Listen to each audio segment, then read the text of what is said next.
Thanksgiving provokes increase. You see certain people, it looks as if God is biased towards them. There is something they know.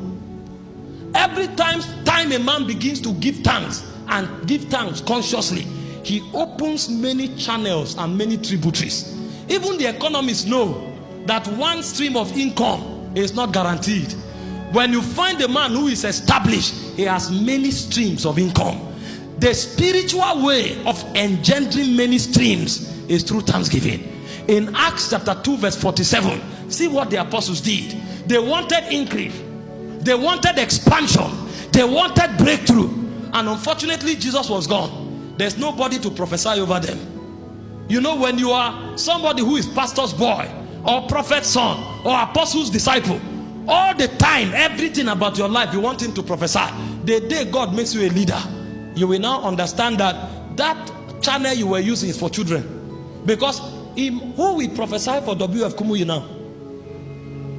Who will lay hands on him? Who will now come and look at Pastor E. Adeboye and lay hands on him and say, every month I lay hands on you? Such people are no more. So they need to know something that walks beyond laying on of hands. And that is the place the apostles were. They were direct disciples of Jesus. Now Jesus is gone. There's no senior apostle to lay hands on them.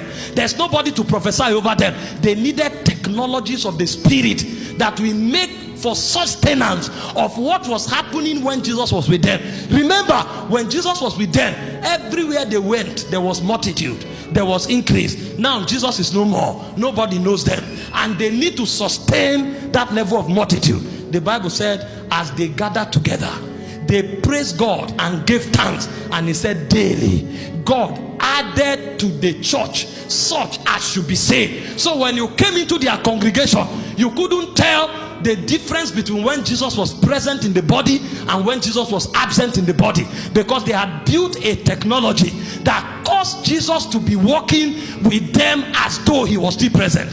He had bodily gone to heaven, but the impact remained. And the way they sustained that impact of extraordinary increase was through thanksgiving. As they gave thanks, they kept increasing.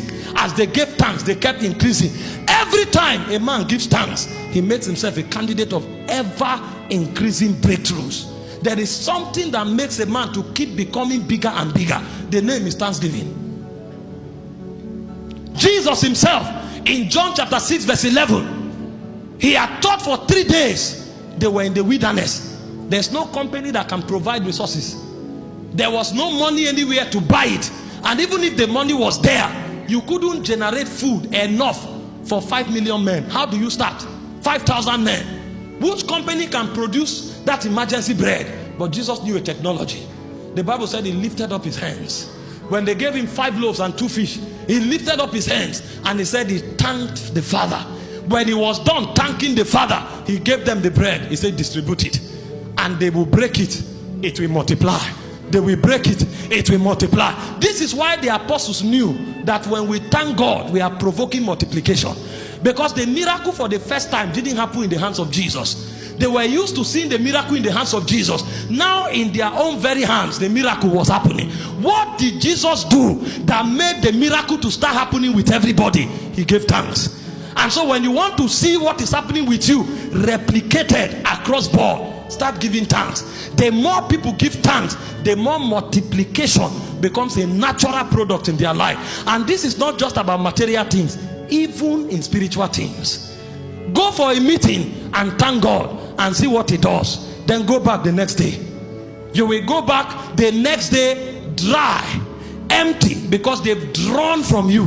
But many times you'll be amazed that the second day after giving thanks is when you have greater results. Because when you give thanks, you provoke multiplication. You may have one business, begin to give thanks, and you will wonder the level of wisdom that will come to you. And in 1 month, 2 months, 3 months, you open 3, 4 other businesses, and people are wondering, how are you doing it? I am thanking God. It looks weak, but this is where the powers of the kingdom are invested. If you look at believers who are dry, I can tell you many times the reason is because there's no thanksgiving in their lives. When you start thanking God, from nothing something can be created. And if you have something already, it can easily be multiplied. Thanksgiving is a multiplier in this kingdom. This is why wise men I have always flooded with thanksgiving. In Jeremiah 30 verse 19, it says, out of them shall proceed thanksgiving and the voice that makes merry. And he said, and I will multiply them, and they shall not be few, and I will also glorify them, and they shall not be small. I will multiply them, they shall not be few. I will glorify them, they shall not be small. What increases men both quantitatively and qualitatively is thanksgiving. Greatness is qualitative increase, multitude is quantitative increase. Both of them engendered by thanksgiving. If they will thank me, I will multiply them, I will increase them, I will make them great. It's a secret in the kingdom